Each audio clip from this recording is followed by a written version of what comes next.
Hi అండి. New washing machine తీసుకున్నాను. New washing machine చాలా అంటే చాలా సెర్చ్ చేశాను. ఫ్రంట్ లోడ్ అయితే బెటర్ అని ధోబీ వాష్ ఉంటుందంటే ఫ్రంట్ లోడ్ తీసుకున్నాను. అది డెమో ఇవ్వడానికి వచ్చారు. సో మీరు కూడా చూస్తారని డెమో మీకు కూడా చూపిస్తున్నాను. సర్పొడ్ అయితే ఈ సైడ్, లిక్విడ్ అయితే ఇక్కడ, కంఫర్ట్ అయితే దీంట్లోకి. పౌడర్స్ అన్నీ ఈ పక్క, లిక్విడ్ అన్నీ ఈ పక్క, కంఫర్ట్ దీంట్లో వేసుకున్న తర్వాత ఇది క్లోజ్ చేయండి. పవర్ ఆన్ చేయాలంటే ఈ బటన్, ఇది టచ్ అనమాట ఇదంతా మనకు. ఓకే, పవర్ ఆన్ చేసుకున్న తర్వాత ఇవన్నీ మనకు ప్రోగ్రామ్స్. కాటన్ బట్టలు అయితే దీంట్లో కాటన్లో వేసుకోవాలా. కాటన్ ప్లస్ అంటే కదా అవే బట్టలు ఇంకా ప్రీ వాష్ చేస్తుంది. మిక్స్ ఫ్యాబ్రిక్ అంటే కదా అన్ని రకాల బట్టలు మిక్సింగ్ చేసుకోవచ్చు, అంటే ప్యాంటు షర్టు చీరలు అన్నీ మిక్సింగ్ చేసుకోవచ్చు అనమాట. క్విక్ 30 అంటే కదా 2 నుంచి 3 జతల బట్టలు మాత్రమే పడతాయి దీంట్లో, ఎక్కువ వేసుకుంటే కావాలి అనమాట. అలర్జీ కేర్ అంటే చిన్నపిల్లల బట్టలు వేడి నీళ్ళతో వాష్ చేస్తుంది ఇది.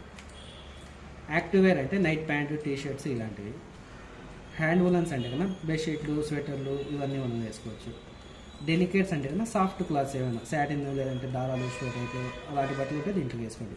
ఈ టబ్ క్లీన్ ఉంది కదా, ఇది చాలా ఇంపార్టెంట్ ఈ మిషన్కి. ఇది ఒక 30 నుంచి 40 టైమ్స్ మిషన్ యూజ్ చేస్తే కన్నా ఒకసారి అనేది డ్రమ్ క్లీన్ చేసుకోవాలా. అంటే మనం వేరే పౌడర్ వేయాలా? అవును, సపరేట్ పౌడర్ వస్తుంది. ఎంటీ మిషన్తో ఆడియాలి అది. బట్టలు ఏం వేయకూడదు. బట్టలు వేస్తే ఆ పౌడర్ వేసినప్పుడు బట్టలు చినిగిపోతాయి, అంటే కెమికల్ ఎక్కువ ఉంటుంది దాంట్లో. ఓకేనా? ఇప్పుడు ఏదో ప్రోగ్రామ్ పెట్టుకున్నాము ఇలాగా, దీన్ని స్లైడ్ చేస్తూ ఉంటే కదా ప్రోగ్రామ్ లైట్ వస్తూ ఉంటుంది మనకు. ఇప్పుడు మ్యాక్సిమం మీరు మిక్స్ ఫ్యాబ్రికే పెట్టుకుంటారు, అన్ని రకాల బట్టలు వేస్తారు కాబట్టి. సో ఇలా పెట్టుకున్న తర్వాత స్టార్ట్ చేయాలంటే ఈ బటన్ ఇంకంతే. ఆటోమేటిక్ అదే వాటర్ తీసుకుంటుంది, అదే వాష్ చేస్తుంది, మొత్తం అదే డ్రై చేసేస్తుంది బట్టలు. మనం ఫిజికల్గా చేయాల్సింది బట్టలు పెట్టి పౌడర్ వేసుకొని ప్రోగ్రామ్ పెట్టి స్టార్ట్ చేయాలి. ఛానల్ నచ్చితే సబ్స్క్రైబ్ చేసుకోండి. Thank you.